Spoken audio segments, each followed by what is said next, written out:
So, hello guys. So, ngayon tuturuan ko naman kayo. Ipapakita ko kung paano mag-format sa Excel Word. So, tara, pakita ko sa inyo. So, bagong lahat, gawa kayo muna ng blank page sa Excel.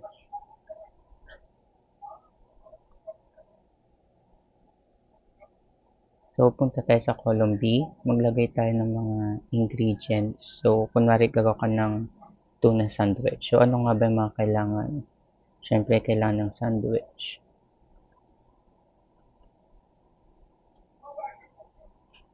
Mayonnaise,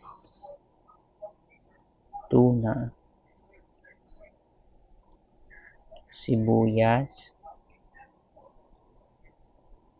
paminta,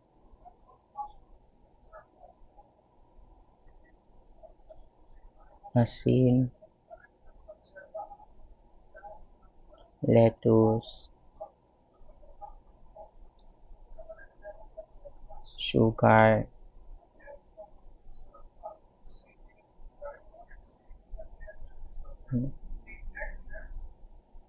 lagyan na natin ng egg, at lagay na din tayo ng bawang, garlic. So, sa column A naman, lagay natin yung mga price nila. So, kunwari sa sandwich, 60 pesos. Sa mayonnaise is 50. Tuna ay 30. Onion is 10. Pepper, 5 pesos. Salt, 5 pesos. Lettuce is 40. Sugar is 30. Dalawang egg, so 20. At garlic is 5. So, unang ipapakita ko sa inyo guys is kung paano ayusin ito sa pinakamataas hanggang sa pinakamababa. So, umpisa muna tayo sa column A. Select nyo yung A1 to 10. Punta kayo sa data at punta kayo dito sa sort. Ayun o, ascending. Ayun, so na-sort na siya sa pinakamababa hanggang sa pinakamataas. So, punta naman tayo sa column B. Select din natin siya.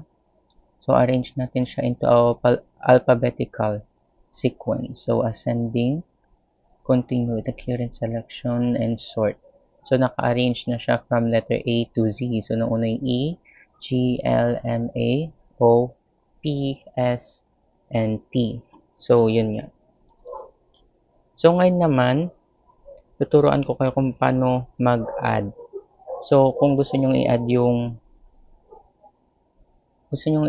mayonnaise, yung at saka yung sugar, so lagay lang natin dito is equals plus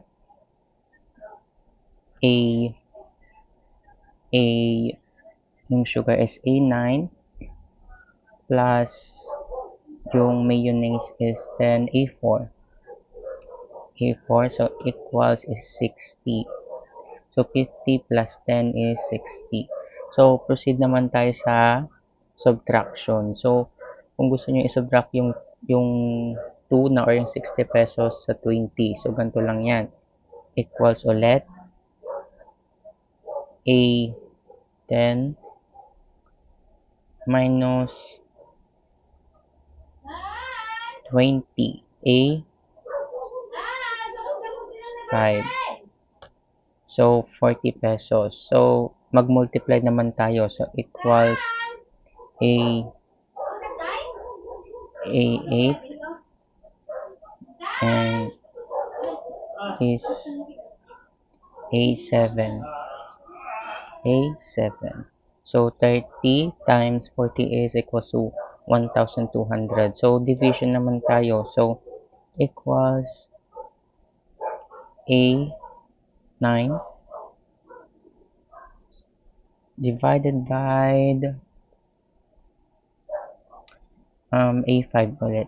A5 equals 2.5. So ganun lang kadali mag addition, multiplication, subtraction, at division. So, Ngayon, gawa naman tayo ng chart sa mga presyo nito. So, select lang natin sila, yung prices. Ayan. I-select lang natin sila.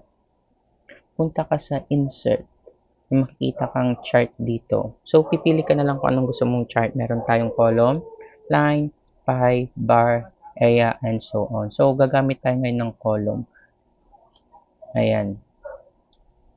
So, ito yung mga presyo niya. So, makikita mo dito sa chart yung mga presyo ng bawat ingredients. Makikita nyo kung ano yung mas mahal. So, kung ano yung mas mataas na line, yun yung pinakamahal na ingredient. So, yun lang guys. Sana may natutunan kayo.